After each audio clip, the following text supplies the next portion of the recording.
Hey, what's going on, guys? Eric Pate here, back with another video, and as you can see today, we're going to be talking about my. This is only opinion based, but we're going to talk about what is the greatest shipwreck of all time. The ship we're going to be talking about the Titanic. Well, quick, you guys might be wondering, wait, Eric, what does Titanic have to do with aviation? It was a sea disaster. Well, let me tell you guys something real quick. I just don't watch stuff about plane disasters, okay? I I myself like to know about disasters in the transportation world because, well, I like to hear about how some disasters could have been prevented. Like, I might do a disaster, I might change the aviation what if series to a disaster what if series because there is one train disaster I do want to do a what if on. In Titanic, I also want to do what if on, but I have to do a little bit more looking into the Titanic to figure out what exactly would I change about the night it hit the iceberg. Um, there's several things that we could change that could have prevented the Titanic to sink and whatnot. So, you know what? Here's what we're gonna do. We're gonna keep the aviation what if series. It's aviation. Keep them as aviation what ifs, and then I'm gonna have another series called Other Disaster What Ifs, just because there's some disasters out there I do want to do a what if on. Like there's one in London. There's one around a London train station we're definitely gonna touch on. I'm not gonna explain it more. I'm not gonna go into more detail. That will be in another video. But enough chit chat about the other disasters. One specifically right now. But in the next 10 to 20 minutes, let's just talk about the Titanic disaster. Now, the next slide you might see, one slide you might see the word deceased next to some names. Everybody who was on the Titanic is dead now. So, yes, I should have put it next to everybody deceased. Because like I said, everybody from the Titanic is unfortunately now deceased.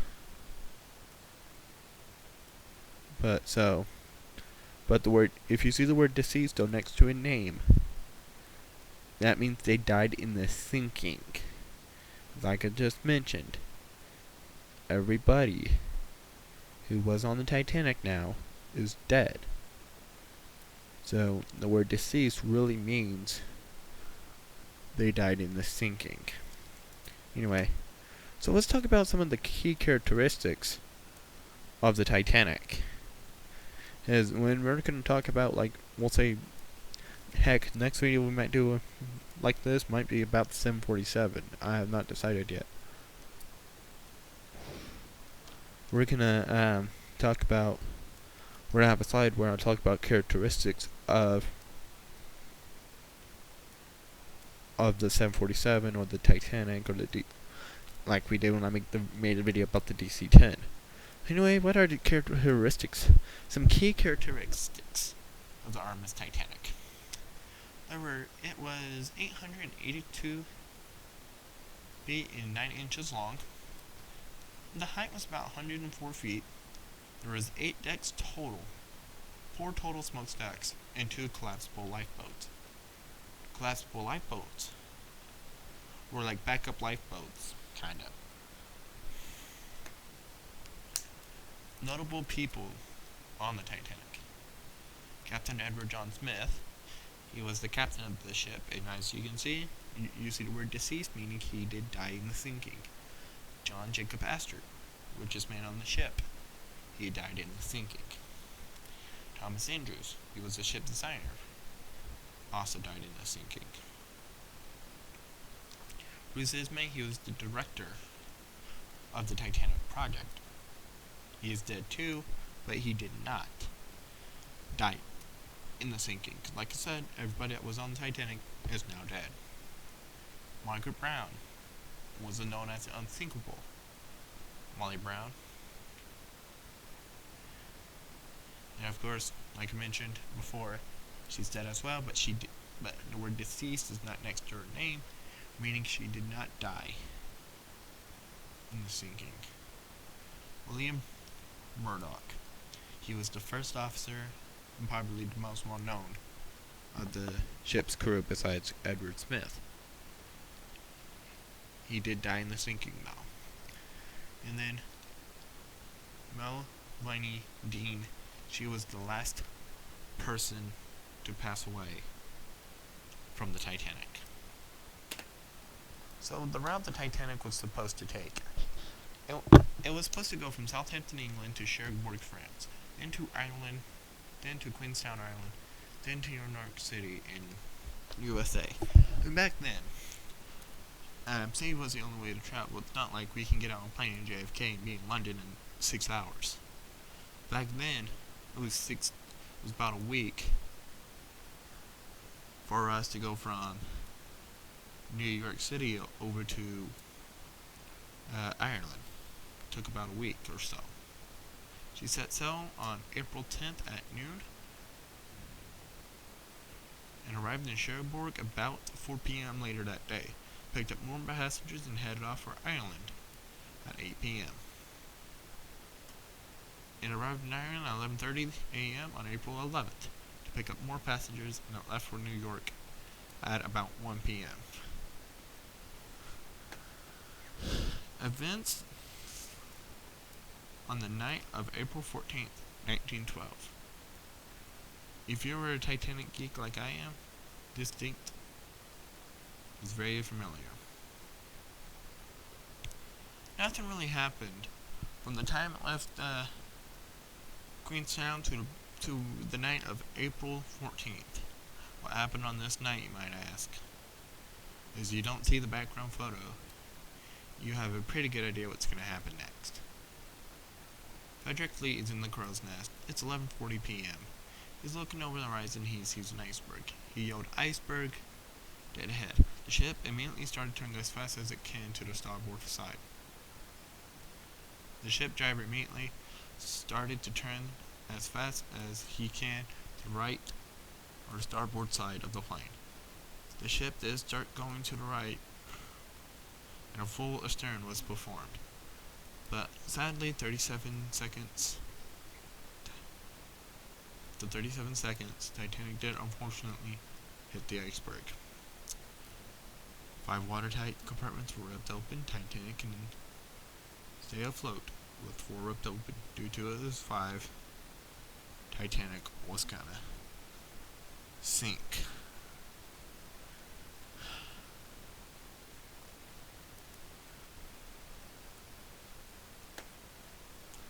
The ship slowly started sinking. Titanic sent a SOS and CQD to all ships. California was the closest ship, but the ship thought Titanic was joking and didn't come. Carpathia responded. They were on the way, but they could be there in 4 hours. Until about 2:10, it was slowly sinking, and at the time, the ship quickly sank. It split after the 3rd smokestack fell. The ship was completely underwater at 2:20 a.m. on April 15th, 1912. 702 people survived the sinking. 1,514 were fatally injured in the sinking. Fatal means they were killed in the ship sinking. Aftermath. Due to being the only ship to respond 2 hours after the sinking, the Carpathia showed up and rescued the 710 survivors of the ship. The Carpathia arrived in New York City on April 18th. This quickly became the greatest shipwreck of all time, the Titanic. Let's talk about some popular culture. So, the Titanic had a lot of films about it. The 2 most notable films... Okay, what about... Okay, this is just opinion based. is a night to remember in the 1997 film with the same name as the ship. There are also two most notable locations that are of the Titanic. There is one in Branson, one in Pigeon Forge, Tennessee. Again, a bit and paste. So yeah, y'all can see while I talk here, I'm going to change the font color of this because it took me a second to read it, but you know, I made this PowerPoint. Anyway, so you can see though, I'm not just fascinated with air disasters, so I'm also fascinated with other disasters like we just talked about, the Titanic. And I'll be honest, I have not seen A Night to Remember, and a lot of people said that the two most notable films of the Titanic is A Night to Remember and the 1997 film with Leonardo DiCaprio and Kate Winslet. I personally I've seen the 1997 film. Heck, about 10 years ago, that was my favorite movie. So, yeah. I just thought about, why not, since today's Christmas, I just want to go pop out a quick video and, let me know what kind of videos you guys want me to do a what if on, what kind of disasters. Let me know in the comments. Should I do one on the Titanic disaster? And I'm definitely doing one on Titanic, but let me know what on this video. Let me know in the comments, what would you change that probably would have prevented the disaster if you could change a variable. But what happened in the disaster of the Titanic? Let me know in the comments. What would you change about it? Because there's so many things I could change about this disaster that I think would have been avoidable. I could have made this disaster avoidable. Like, what if the iceberg ripped only open 4? What if the Titanic missed the iceberg? Like, there's just many what ifs about this disaster that I don't know. I don't know what to change about it if I want to do what if on it. I don't want to make like 5 different what if videos talking about the Titanic disaster. That's not, because you guys know I do my what ifs. We talk about disaster, we look at a related accident. Well, that's the question. We look at the disaster, we look at a related accident, and then I ask the question again, then I make my prediction. So let me know what you guys think. Like, subscribe, comment, favorite, be nice, be awesome, Pete, see you later.